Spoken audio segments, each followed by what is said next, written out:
Sean, I don't know if you invited Joel, but I certainly didn't invite Joel. This is Red Card Radio. Good morning, good evening, good afternoon, whenever you're listening from. Thanks for tuning in. Red Card Radio is a weekly look at the Premier League from normally 3 friends. This week it's 4 friends who all support different clubs. My name is James. I have the unfortunate pleasure of supporting Arsenal. With me tonight is Brad. He supports Chelsea. Down below Brad is Sean. He supports Tottenham. And right below me, if you're on YouTube, is Joel. He is our resident Newcastle United supporter and aficionado. And I don't know if we intentionally picked this week specifically for Joel to join us on the podcast, but it couldn't have come at a better time for a Newcastle supporter. Wins in the league and in the cup, both in North London. Joel, you've got to be flying high. Yeah, thanks for having me, boys. Firstly, I appreciate you inviting me back. Yeah, what a time to do it. I just wish we were playing Chelsea away next. You know, No. We're not. No, we're not talking Chelsea this week. I invited you on so we can talk Tottenham and Arsenal this week. I wanted us to ignore that London derby that happened. So. No, we'll stick to Spurs and Arsenal. I'm fine with that. Yeah. That's where we're talking today on this review. Since I'm the one with the podcast rundown in front of me, why don't we just go right to Crystal Palace, Selhurst Park? I'm joking. If you're new here, drop a like on the video, comment, subscribe, ring the sub notification bell if you're on YouTube. If you're one of the podcast sites, hit it with a follow, 5-star review, whatever you can do. Really does help us out. Listen to the end if you are able to. Leave it running in the background. Hit the share button. Put it on your social media feed. All that stuff really does help us out tremendously. So round 20 has just finished in the Premier League. Now every team has played at least 19 games, so everyone is at the halfway mark or then some, because of course Liverpool and Everton both have that game in hand against each other. And so we've the weekend you introduced Joel, but you didn't introduce the elephant in the room here to kick us off. Oh, well, now I'm curious what the elephant is. Is it Anthony Taylor or is it the first game of round 20? Michael Oliver. That's exactly where I was going, Sean. Yeah, I was going to get to the point that early on Saturday morning, kicking off the weekend, was Tottenham and Newcastle from the new White Hart Lane. And it got off to a good start for you, Sean. But what happened? It did. That was I think Joel would probably agree. That was good defending in a rather, I don't want to call it blind luck, but I mean, it just dove on the other side and the defender missed it. And it was a good goal. I'm not calling it luck, but I can't say it was bad defending. The defender was there. Well, so, maybe less specifically about the Solanke goal, more about the holistic look at the game. Spurs take a lead again and then lose. And then lose. That's the MO, is to blow the lead. Which happened in short order. I mean, Newcastle do what they're supposed to do, right? Just answer. I think it was 6 and 8. 6 and it was very it was very quick. 4 and 6. I knew it was. It couldn't have been more than 2 minutes, and very poor goal to give up. And then, well, you're speedily looking over that goal because I think that there is a little bit of controversy surrounding that goal. Yeah. Their first Anthony Gordon's goal.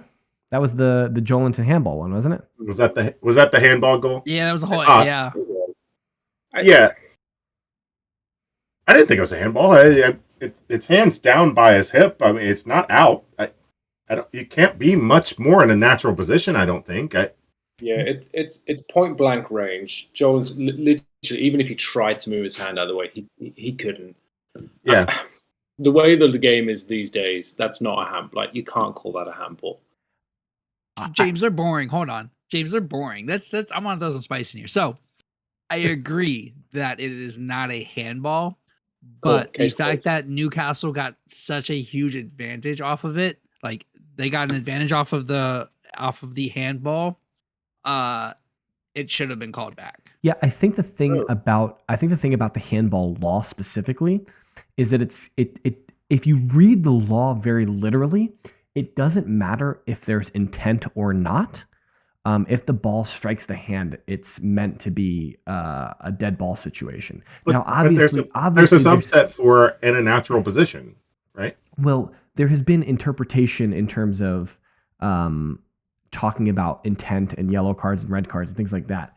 But at the same time, we've also seen that the Premier League has been very zealous in saying that you can't have an accidental handball, which this was. We would all agree that what Joel Linton did was an accidental handball. You can't have an accidental handball that then leads to a goal.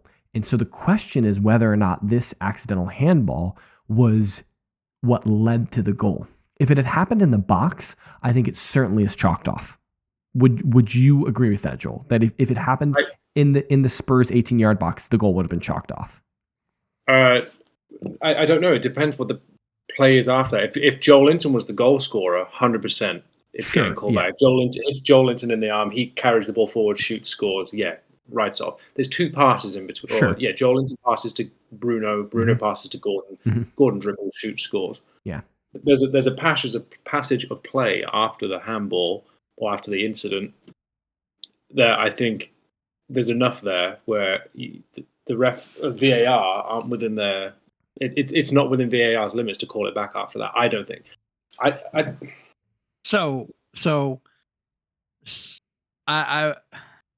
don't. Where I stand, I just don't want to be in a situation where we're adjudicating fouls based on what happens after it, and if that James, I believe you had a goal called back last year based on a foul earlier in the play, and something like 13 seconds had gone by, and you guys ended up scoring, and then they called that back because of a foul like 13 seconds ago at midfield. I mean, I wouldn't be surprised, and I wouldn't be surprised if that's something I complained about, because what I was going to say here is that if that was Thomas Partey who handled the ball and then passed to Havertz, and then Havertz passed to Martinelli, and Martinelli scored, 100% the goal was disallowed. There is zero chance that Arsenal would be allowed to score a goal like that. I think there was a foul at midfield last year, and then off of that play, there's pass, 13 seconds, goal, and they say, "Wait a minute." It sounds like something I'd complain about. So in terms of scope, like it would still be under VAR's scope, but because there wasn't a call, I don't like. It's weird. Yes, the passage of play would still count because it was less than like 15 seconds. It was less than 30 seconds. Like you said, it was ball hit, he gets ball, pass ball, goal. We're getting into subjective territory, right? Like at a certain point, someone makes a subjective decision whether or not it's in the same passage of play. So like I agree with both of you in a sense that I don't think that it's a really soft handball. Agree with you. It's accidental, 100%. And I think you're both right. I don't think you're wrong in saying whatever, like get over it. It's probably he didn't do it on purpose, nothing there. But I also think it's fair to say that the Premier League officials, PGMOL, VAR have been inconsistent in their application of the handball rule. And so that's why there's controversy. And I think that's why Spurs supporters, almost universally that I've seen, excluding Sean apparently, are up in arms about that goal. Ange was not happy that goal stood. Well, that's fine. Ange can be upset, and he's upset about a lot recently. But his comments, and Sean, I need to ask you, like, if the whole level playing field is the most stupid thing I think I've heard, apart from Arteta today, that it wasn't a level playing field against Newcastle, and that I think that's ridiculous, because I could name 2 or 3 instances of a potential red card for Spurs, a Stonewall penalty on Gordon at 2-1 to make it 3-1. Like, I think decisions were not given to either side today. I don't think the referee was. Now, I will disagree with you on the red. I will disagree with you on the penalty. What? Gordon? Did you not see Gordon's face today? Gordon runs into his shoulder. Brother. No. Hold on. Time out. Gordon initiates the contact with his face. Yeah, he just headbutts Kulusevski. Yeah, he cut into it. Yes. Hey, what were y'all watching? No. Kulusevski's he likes to be elbowed in the face. It's first of all, he ran into here. Maybe he likes being elbowed in the face, Joel. We don't know. Sean. It was one of the most stonewall penalties I've seen. I have a question for you, Sean. Yeah. Did you see the Saliba penalty this weekend? No, I did not see it, but you said it was the exact same. It wasn't, or roughly the same. No, it was not even close to the same thing, because what Kulusevski did to Gordon was about 100 times more vicious than what Saliba did. Vicious? Yes, dude. Gordon ran into Kulusevski. No, Kulusevski was assault. Saliba went in for a header. Yeah. Okay. So we all know what the Kulusevski situation was. Saliba goes up to head the ball. He and I forget who the Brighton player was. Was it Neto? Who was it? Not Neto. Whoever it was. The Brighton player goes up to head the ball. The Brighton player heads it. Saliba then heads the ball. Like Brighton player heads it. Saliba also heads the ball after him, and then Saliba's head and the Brighton player head come together. There's a clash of heads. And are you looking at it? Are you Googling it right now? You should Google it. Look for a YouTube short on your phone, because I'm looking. The fact that Anthony Taylor gave a penalty for that, and that VAR didn't look at it realistically, didn't overturn it. VAR didn't overturn it. Yeah, is the most like, this is the only time we'll see a penalty given for an accidental clash of heads all season. Yeah. Arsenal are the only team that gets second yellow cards for time wasting. Arsenal are the only team that get penalties for clashes of heads. Like, it's incredible to me. It was to João Pedro. João Pedro, that's what I meant. Neto is on Wolves. Go back to Joel's. No, Neto's not on Wolves. Go back to Joel's question. Was on Wolves. Was on Wolves. Newcastle got called for more fouls and had 4 yellow cards to 1. So to say they weren't, like, what do you mean? They're being rougher, they were, which is fine. They got more fouls and they got 4 more yellow cards. They got 3 more yellow cards than we did. So they got punished for it. Yeah. They got it was correctly adjudicated. Like, I can't. What are you saying, that it's not a level playing field? That would insinuate that they're fouling and not calling it. That's what your manager's saying. It's not me. Yeah, so I'm agreeing with you. I don't know what he's talking about. And I watched all 90 minutes. I didn't see much controversy other than the 2 plays we've talked about. I thought it was a pretty well called game, honestly. So the big thing from the Spurs perspective was the Joelinton handball. Dan Burn apparently should have had a red card, which I disagree with, because he pulls his arm away for that. They're saying that he handballed it for the second one. He got called a foul on it. He got called out for a foul. Oh, I remember that. Yeah, I remember that. His arm away. You can't give that. Yeah. I don't see I don't know what Andrew's on about. I think Spurs played pretty well, but I think Newcastle deserved the win. I think that like the super cut I saw of Ange being real upset was there was a foul on Porro. Like, maybe it was Joelinton fouled Porro like very strongly, and that sounds right. Ange was apoplectic in the technical area about it.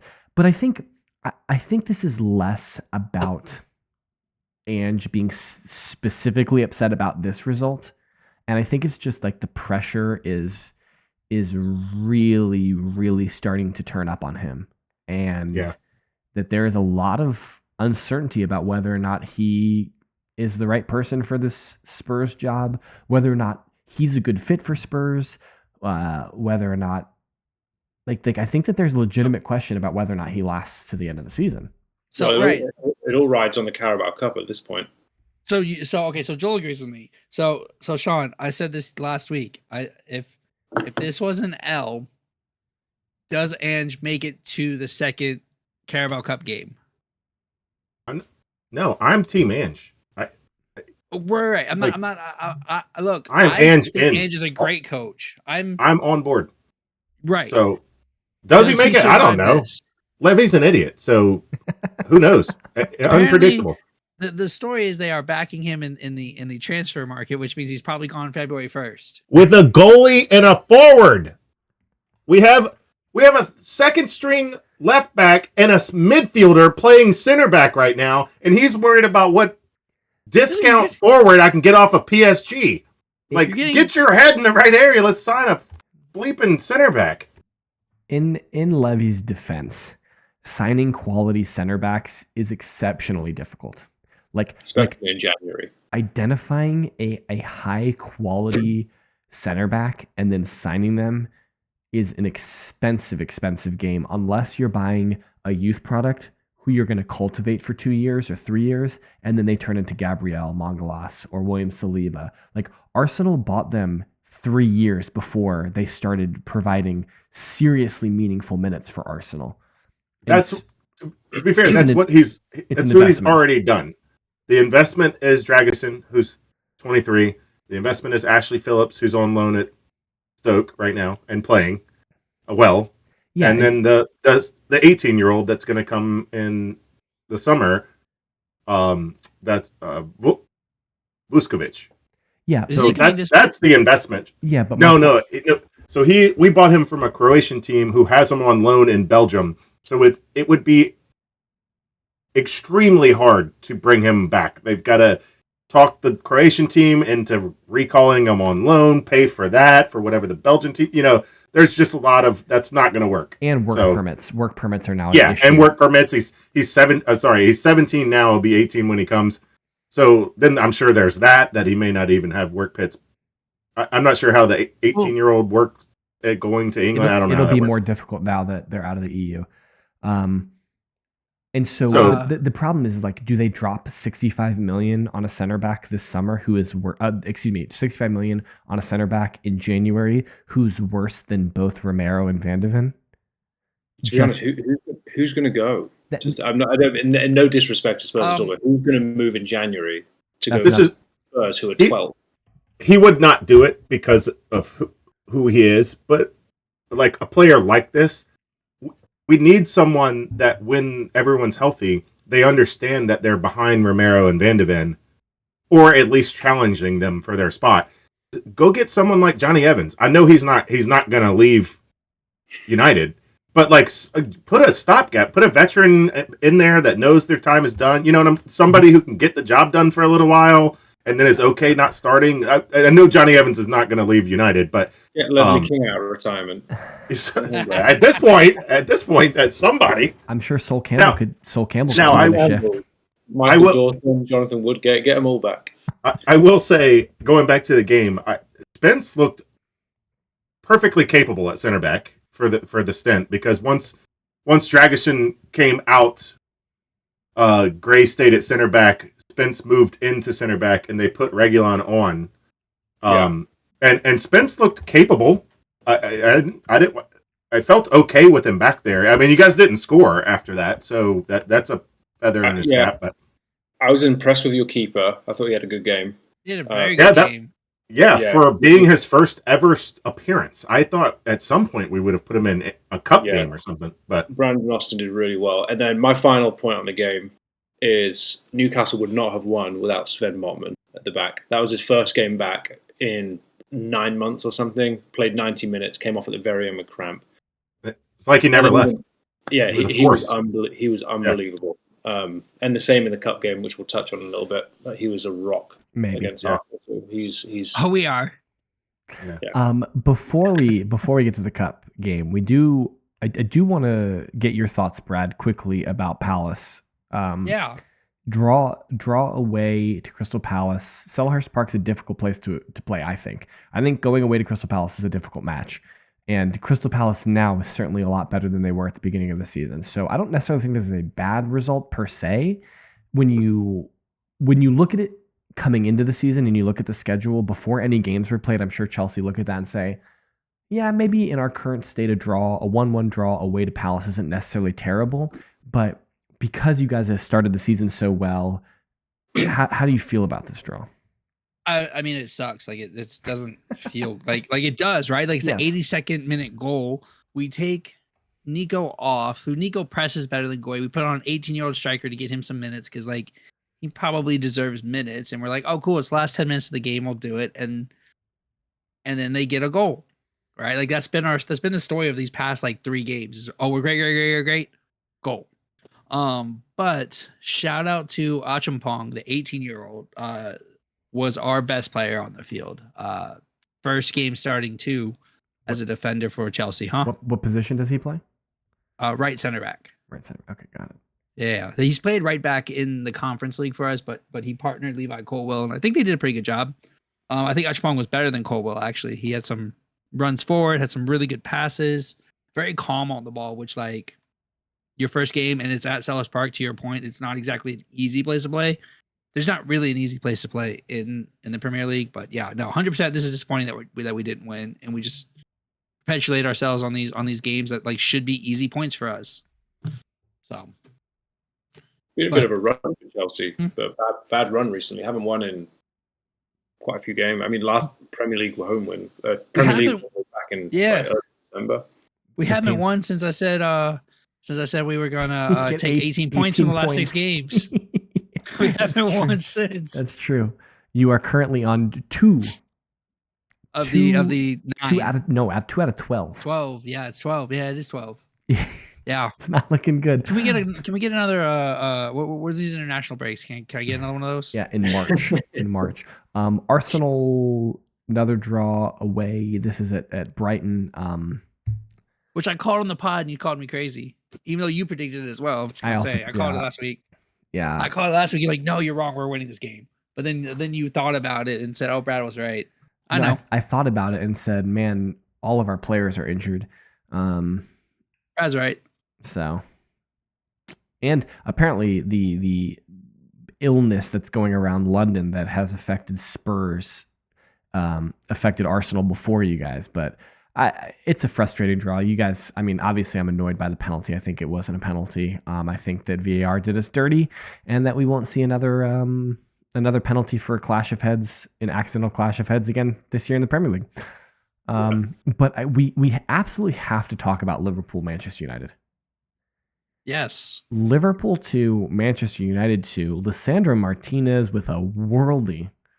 Harry Maguire could have won it in the 97th minute. What should have won it. Absolutely should have won it. Probably a couple years ago he would have scored that because he was kind of, he was more clinical of a ball striker a couple years ago. There's some reports and rumors that there was a bit of a dust up in the Liverpool changing room after the match. Apparently some people on the Liverpool team were displeased with the level of effort that one Trent Alexander-Arnold put in. Sean, did you see the inline view of Trent's on the Lisandro goal? The defense he put in? It is abysmal. Yeah. Oh yeah. He's not. At one point, Bruno looks down and is like, "Are you gonna?" He points at the ball. He's like, "Are you gonna come out on it?" So eventually, he moseys out there, and then he just passes to Lisandro. It's bizarre. Honestly. You know what's typical is I put Trent in my fantasy team this week. And he gets assist or something, and then he drops an absolute. I don't think you get negative points for laziness, but he's pulling an Mbappe, guys. Homie's waiting to wear that white shirt. No. Yes. Shocking. He's staying. He's not going. You don't think? Oh, I don't know. Trent's gone. That bag is packed, my guy. I really feel like if he was staying, that there would be these questions wouldn't be floating around. You know what I mean? Like he would come out and make a statement. It's like, when they give me a contract, I'll sign it kind of situation.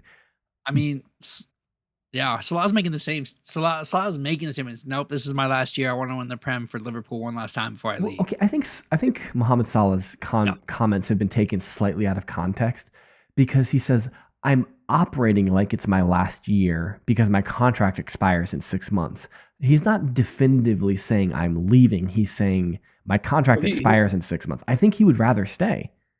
He said, "This is my last season." I know that those words came out of his mouth, but they were in the context of my contract is expiring, so this is my last year. I'm operating under the assumption that this is my last year. Essentially, it wasn't. They also haven't, I think Salah goes. I think Trent. I think Alexander-Arnold stays. This is such a different situation between the two. Salah's older. He's not from England. Like Trent's a Scouser. Like he's born and raised Liverpool through and through. He's Steven Gerrard-esque in terms of like that's where he's from. That's his team. They're his fans. I don't see him leaving. He wants to go play with his bestie. Michael Owen left. David Beckham left. David Beckham left Manchester United. But what I'm saying, so Beckham's from London. Sure. Manchester United, London. But he was in the United academy for a number of years Michael Owen's not a Scouser. I agree with you. Like I just think the Gerrard situation back in like 20 years ago, like his head was turned, he would say, but Liverpool's his club. Trent is the same thing. I think the difference between Gerrard and Trent is that Gerrard was getting lured and courted by Chelsea.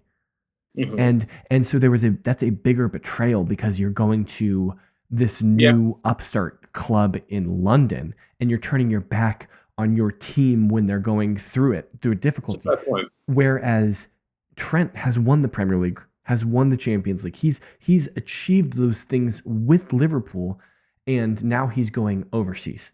He's going to Spain. And so it's not like he's going to another English team.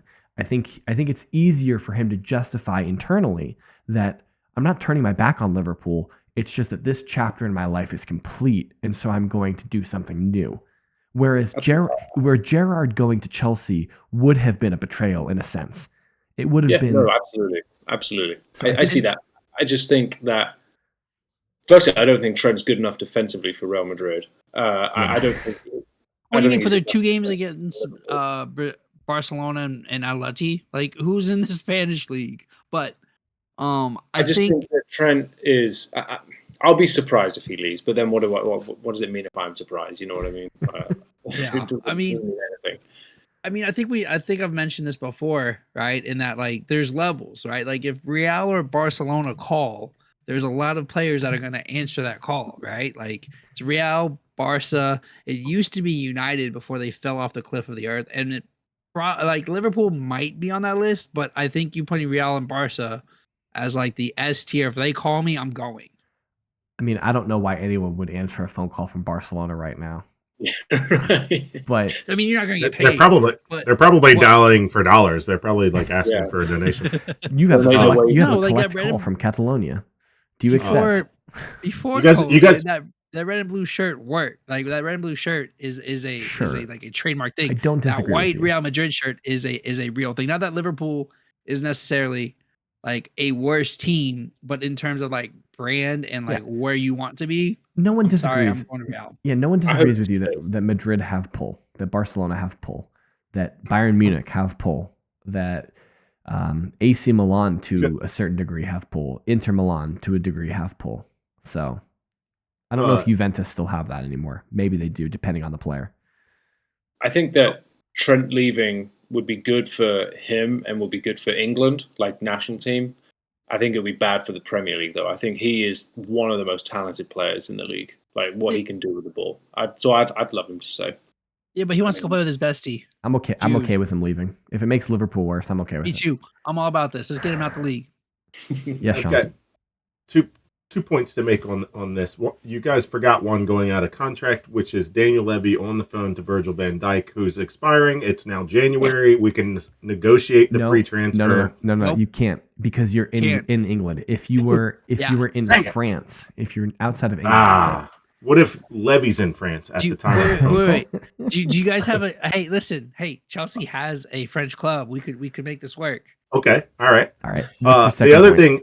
The second point is, it is an absolute derelict of duty and a fireable offense to let Mohamed Salah, Virgil van Dijk, and Trent Alexander-Arnold walk on a free. Well, the fact that you should have sold them already if you're not going to resign them. This is absolutely ridiculous. The fact that you've allowed all 3 of them to wind down their contract for the last 6 months is incredible business to me.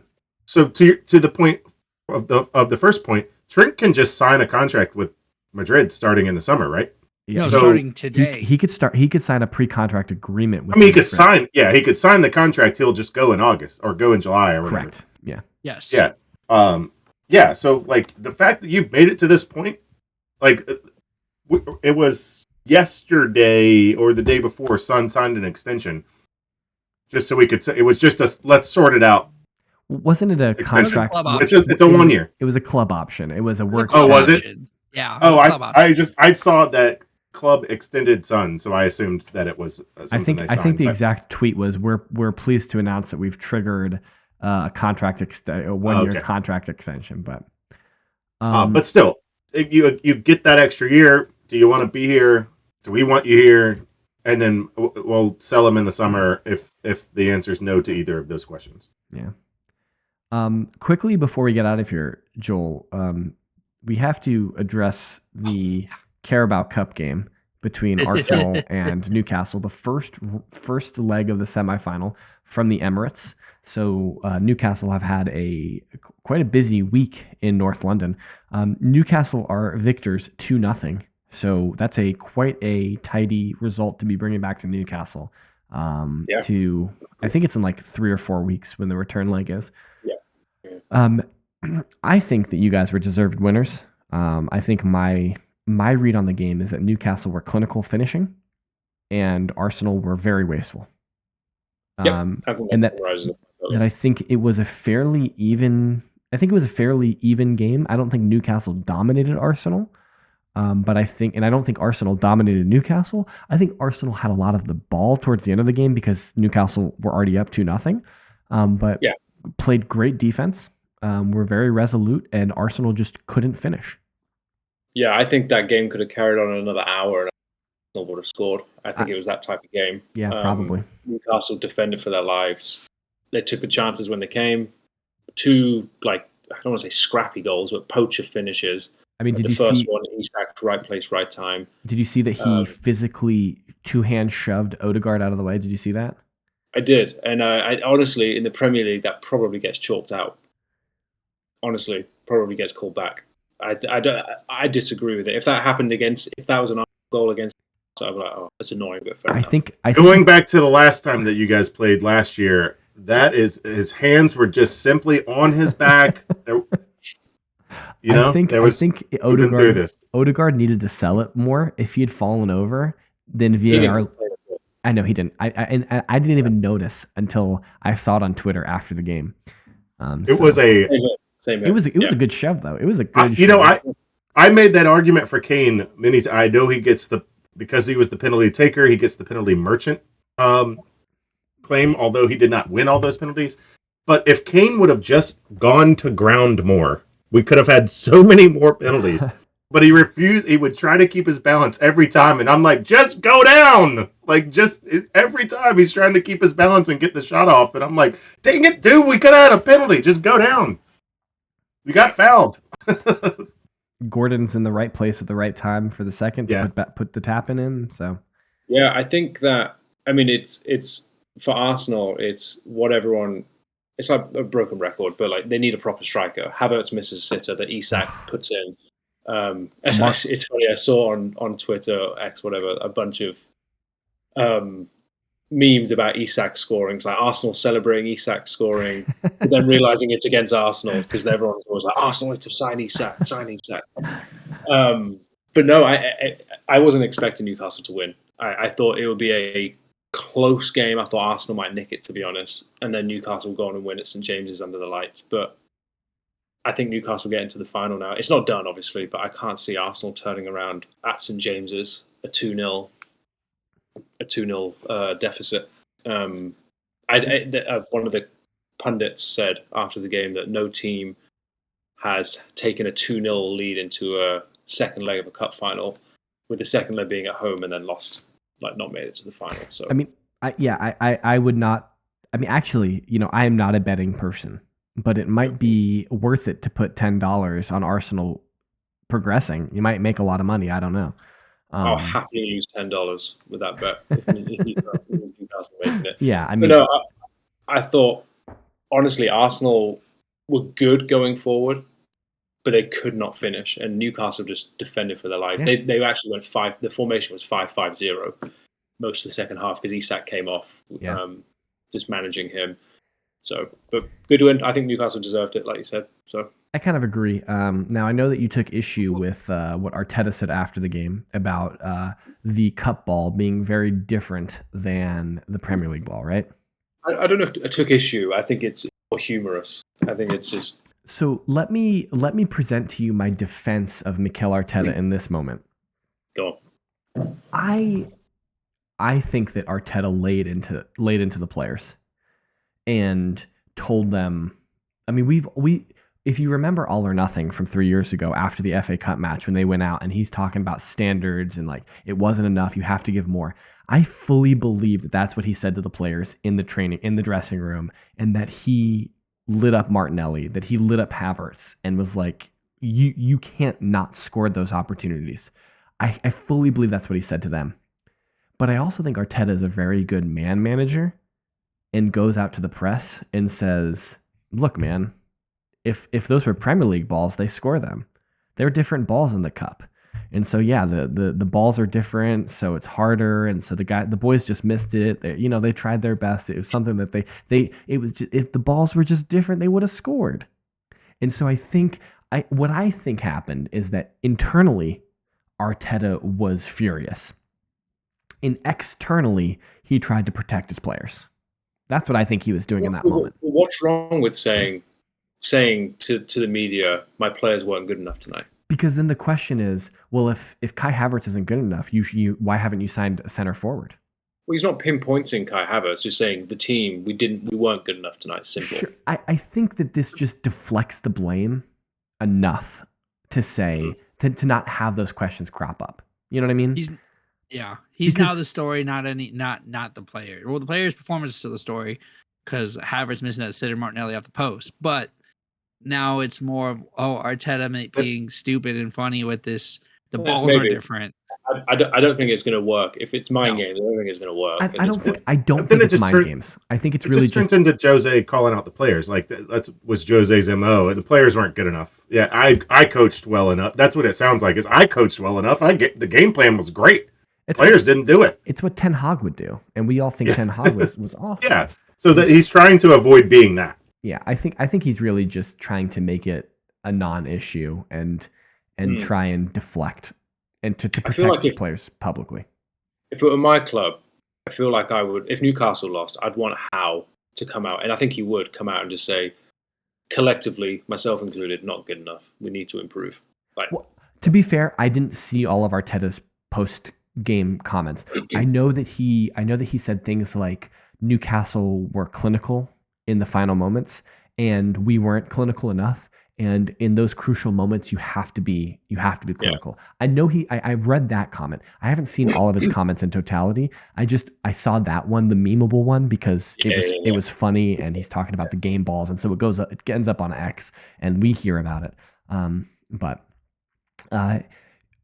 when this podcast is released, you guys will have the opportunity to turn your TV on. If you're in America, to Paramount Plus. If you're in England, I think Sky and ITV both were carrying the Carabao Cup, because I think the Arsenal Twitter was complaining that Arsenal supporters should watch it on ITV and not the corrupt Sky Sports, who carry water for the PGMOL and VAR. But you could turn it on, because when this podcast releases, Spurs Liverpool from White Hart Lane will be happening, and you can watch Mohamed Salah score a double hat trick against whatever child that Daniel Levy has ran out there for Ange Postecoglou. But we will be back later this week with our preview. Weekend coming up is FA Cup, so I don't think we're doing picks for the FA Cup. It just gets too messy trying to do picks for the FA Cup. But we'll talk about it, and we have some other news stories that we will talk about. But you'll want to check back on Friday for that. Until then, hit us up on social media. Brad is at KS Brad G. Sean is Whiteheart_Sean. Joel is at Joel Findley 16. And right. I am at James Tiffany. Collectively, we are at redcard_radio. We'd love to hear from you. Drop a comment on the video, share it with your friends. Thanks so much for listening, and we will be back later this week. Have a good one.